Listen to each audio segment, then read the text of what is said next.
Welcome to America Reads Fun Learning Activities. We are college students who create fun learning activities for kids. Our activities are focused on reading, writing, and math. My name is Rachel, and in today's activity, we will be exploring common writing tools used in poetry that add rhythm and meaning to the poem. Then we will read the poem Ickle Me, Pickle Me, Tickle Me Too by Shel Silverstein.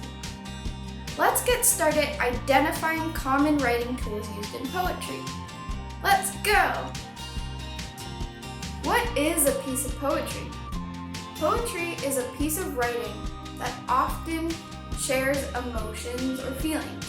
They can be short, they can be long, and they often rhyme and have rhythm. Have you ever been told that two words rhyme? Words that rhyme have the same ending sound.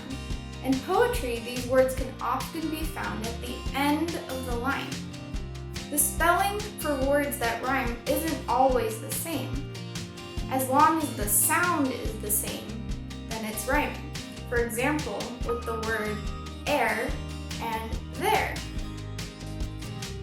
Some more examples could be fan and can, dog and fog, and rain and train.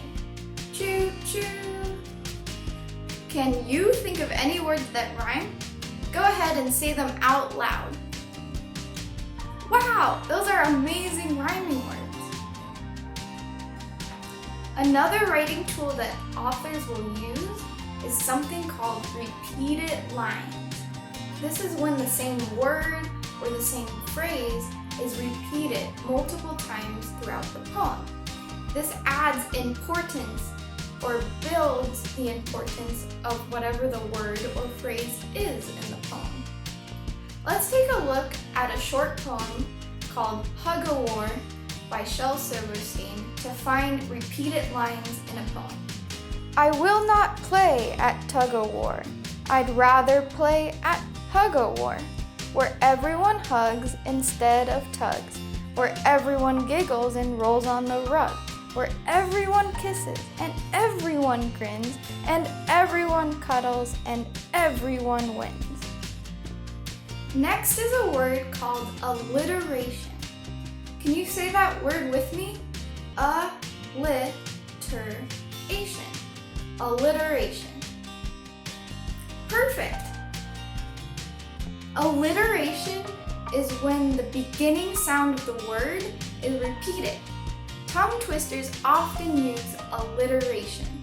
For example, Peter Piper picked a peck of pickled peppers.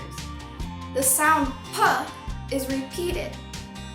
Peter Piper picked a peck of pickled peppers. P.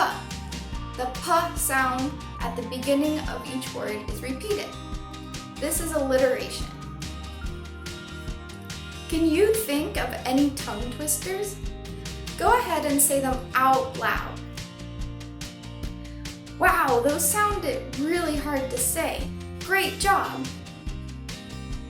Now, all these writing tools, rhyming, repeated lines, and alliteration all help to form rhythm in a poem. Rhythm is a type of pattern. The writing tools, rhyming, repeated lines, and alliteration all help to form a beat in a poem. Just like how music has a beat,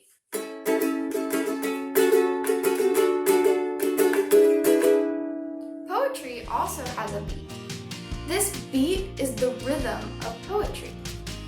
Now, if you read a poem too fast, you might miss the beat. So be careful when reading poetry to not read it too fast.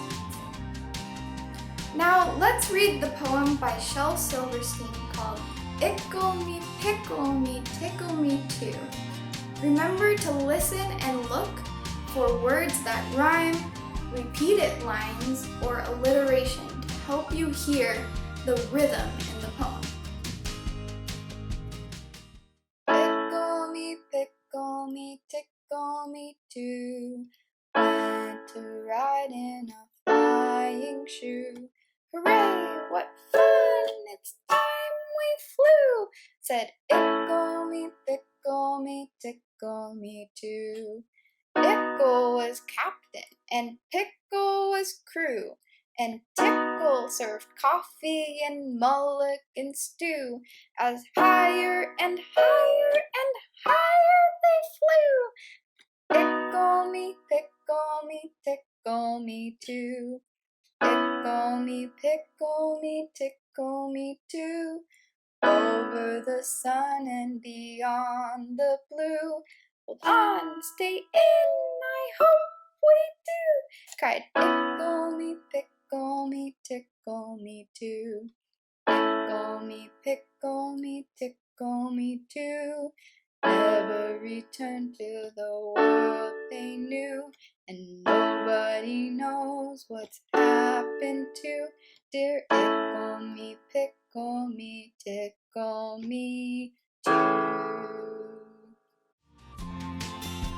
What a wonderful and fun poem! Going back to the beginning of the poem, we can hear the rhythm that the words created. We have Ickle me, tickle me too, went for a ride in a flying shoe. There I was snapping the beat of the poem. How was this rhythm created? Well, we had words that rhymed. We had ickle, pickle, and tickle. We also had words that were repeated. The word me, where we had ickle me, pickle me, tickle me too. This helped create the rhythm and beat of the poem. So we had ickle me, tickle me too. Now let's look for repeated lines in the poem. You see here as the words higher and higher and higher are repeated. This helps with understanding that these characters, ickle, tickle, pickle, were going really, really high in the sky. Now let's find alliteration in the story. You see the line, and nobody knows what's happened to dear ickle me, tickle me too. The words nobody and the words no both start with the same sound, the sound no, like in nobody and knows. This is an example of alliteration. Can you hear rhythm in the rest of the poem? You can go back to the poem and read it aloud to yourself. Listen for where the rhythm stays the same and when it changes throughout the poem. Here is a poem we read before, Tug of War by Shel Silverstein.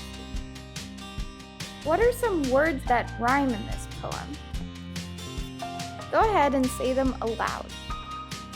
Amazing work today! We learned so much together. To review, rhyming words are words that have the same ending sound. You can go back to the poem, Tug of War, and find rhyming words in that poem.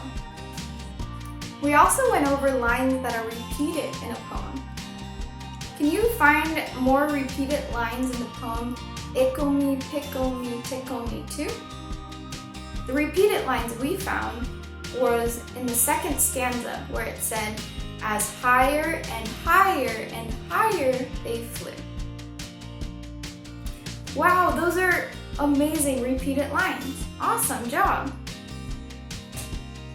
We also went over alliteration, where the beginning sound of a word is repeated. This can be found in tongue twisters, like Peter Piper picked a peck of pickled peppers. Lastly, by putting together rhyming, repeated lines, and alliteration, that forms rhythm in a poem. Thank you so much for learning with America Reads today. That is all for today's lesson. We hope you come back and learn some more. Please comment down below if you have any questions, like and subscribe to our channel, and we will be back with more videos soon.